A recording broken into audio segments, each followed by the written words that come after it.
wanted to bring some Targumim from this week's Parashat, according to at least to the 1 year cycle, because it's very important. We're study the Onkelos, and sometimes we find something that sheds light on the Parashat, which we're unaware. Many of us only study, for example, Rashi, and that's limited, or whatever other Perush is on the bottom of the, I don't know, I guess the Archel Chumash, whatever it is.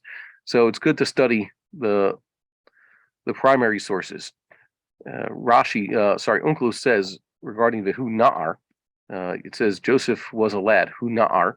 It's kind of interesting. Na'ar is apparently a noun, but the way Onkelos translates it, it's a verb. Hu Na'ar, apparently he had, I don't know, but he translated it as Hu Mirabe.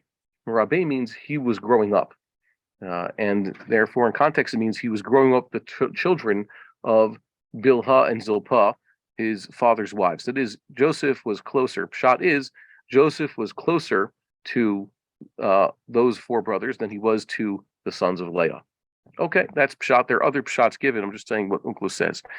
It's interesting. It says that Jacob refused to be comforted. Lehith Nahaim. Hold on 1 second. Okay, Lehith Nahaim. And Onkelos translates that as, well, we say it's be comforted. It's a hit pa'el of the noun nun chet mem. And Onkelos translates that as the Kabbalah Tanhumim, to receive condolences. And that's a Mishnaic / rabbinic concept, to receive condolences. That's when a person is sitting around, sitting Shiva, and receiving them. So it's using, being comforted means that others are coming to comfort him. He didn't listen to others. And then it says that Judah himself lost his wife. The next chapter, just a few verses later, it says Judah had 3 sons. He lost his wife eventually. And it says, Vayinachem Yehuda. Judah was comforted. And this time it's in a nifal and not a hitpael. And it's just interesting to note that the Onkelos, therefore, doesn't translate this nifal like he did before, to receive condolences. Instead, he has it as le'if nahem. And even though that looks like the Hebrew hitpael, this is an Aramaic itpael. And the Aramaic itpael is usually the equivalent of the Hebrew nifal. Hebrew nifal is passive. So that's why you have the word ne'emar. It was said, or it is said. Ne'emar with a kamitz is present tense. Ne'emar is past tense. In Aramaic is itamar, with a tough there, because the itpael form. It then mentions the Ishmaelim, who were critical in the sale of Joseph, however, went down. Onkelos, staying true to form, just like every time Ivrim is used, he translates it as Yehudae, Jews, because that's what he refers to them now. He calls the Ishmaelim Aravae, Arabs. That's basically what they came to be called in Chazal's times, even though in the Bible they're Ishmaelites, so they're called that.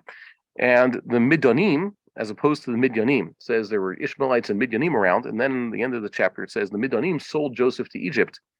Onkelos then comes and says there's these Midyanim, even though Midan was another son of Abraham, Midyan's brother, full brother. There's the sons of Keturah, Midyan and Midan are 2 of those brothers. Onkelos identifies these Midyanim in this context with this very same Midyanim who were mentioned earlier, the Midyana, that's what he says. The place where Joseph was in prison, it's called Beit HaSohar. Okay, that's translated normally.